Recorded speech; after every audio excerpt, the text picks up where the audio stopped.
বাংলা ঝাড়খণ্ড সীমান্তে পশ্চিম বর্ধমান জেলার আসানসোলের কুলটি থানার রামপুর এমভিআই চেকপোস্টে দুর্নীতি ও তোলাবাজির অভিযোগের তদন্তে আবারও বড় সাফল্য পেল কুলটি থানার পুলিশ। এর আগে 2 এমভিআই আধিকারিক সাসপেন্ড হওয়ার পর তাঁদেরকে গ্রেপ্তার করা হয়। পরে 19 নং জাতীয় সড়কের ধারে মামা হোটেলের মালিক অভিজিৎ ঘোষকেও গ্রেপ্তার করা হয়েছিল। এবার এই মামলার তদন্তে বৃহস্পতিবার রাতে আসানসোল দুর্গাপুর পুলিশের এসিপি কুলটি জাভেদ হোসেনের নেতৃত্বে বিশাল পুলিশ বাহিনী কুলটি থানার চৌরঙ্গি ফাঁড়ি এলাকার চলবলপুর গ্রামে অভিযান চালায়।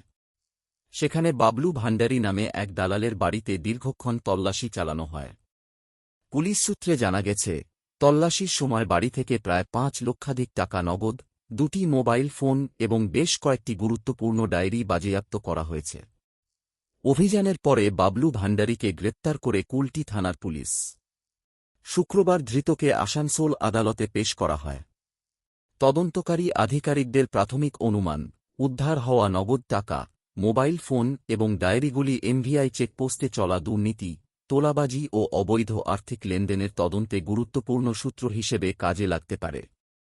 বাজেয়াপ্ত নথি ও ডিজিটাল তথ্য খতিয়ে দেখা হচ্ছে এবং এই চক্রের সঙ্গে আর কারা জড়িত তা জানার চেষ্টা চালাচ্ছে পুলিশ। রামপুর এমভিআই চেকপোস্টে দুর্নীতি ও তোলাবাজির ঘটনায় একের পর এক গ্রেপ্তারি ও উদ্ধার ঘিরে শিল্পাঞ্চল জুড়ে ব্যাপক চাঞ্চল্যের সৃষ্টি হয়েছে। তদন্তে আরও গুরুত্বপূর্ণ তথ্য সামনে আসতে পারে বলে মনে করছেন পুলিশ আধিকারিকরা।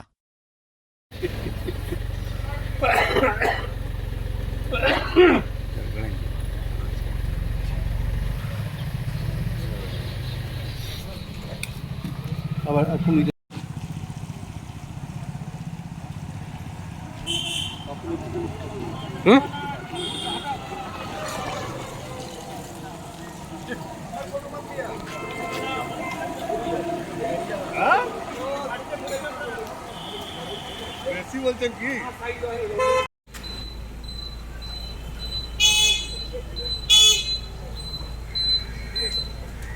ভাই